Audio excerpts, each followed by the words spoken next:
I'm here with Zach Brown, the CEO of McLaren Racing, to talk all about what's happening on the circuit. Let's start with the United States. F1 is clearly having a moment. Why? What's happening? I never thought I'd see Formula One as big in North America as quick as it has become. I think clearly Netflix, everyone points to, which I think has had a big part in showing America how Formula One works, not only on the track, but kind of more importantly off the track.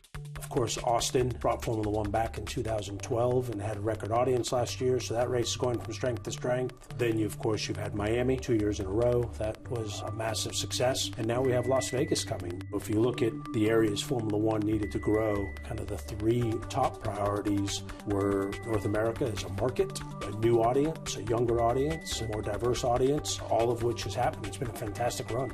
What appeals to an American audience specifically about this sport? I think it's probably the personalities and the understanding of how the sport works. People now see it's as busy off the track as it is on the track, and a lot of great personalities, drivers and team bosses and sponsors, and it's big business. And I think with that comes a lot of theater, a lot of drama, and makes for an interesting TV show off the track. What is the ceiling for Formula One in the United States? What does the footprint look like going from here in your estimation? I think we have enough races now in North America. We've got obviously three in the States, and you've got Canada, Mexico, Brazil. So I think that's a good volume of races. I think where we can now see a big improvement is in television ratings. We have a new television contract. They invested a substantial amount of money, which means they'll put a lot of effort into it, which is fantastic. But if you look at our TV ratings compared to things like the NFL or NBA finals, there's a lot of room for growth. I think the big focus will be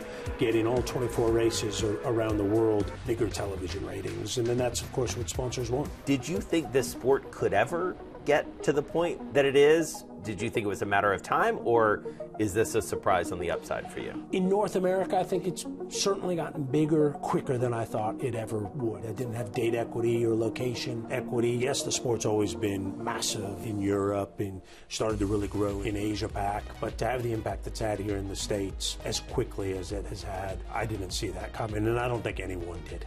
Especially in this era, what is it like to have someone blow up in terms of their profile? How do you manage that when someone just goes from like, oh yeah, I know that guy, to now everyone knows that guy? Fernando Alonso, Daniel Ricciardo, they were mega stars before they came to McLaren. Great point, yeah. You're kind of having to understand how to kind of bring on this person who's already larger than life. Then you have someone like Lando Norris, who's become a mega star, but was young and barely had his driver's license before he joined us. So you've kind of watched him grow. And I think it's about giving them their space, paying respect to them. First of all, we race cars for a living. Even though it's stressful, it's a lot of fun. And there's a time to be extremely serious, but then there's time to kind of enjoy what we're doing and bring that balance. People like to be around fun people. So that's something that I've kind of tried to have in common with all the drivers, but I think that's a key ingredient.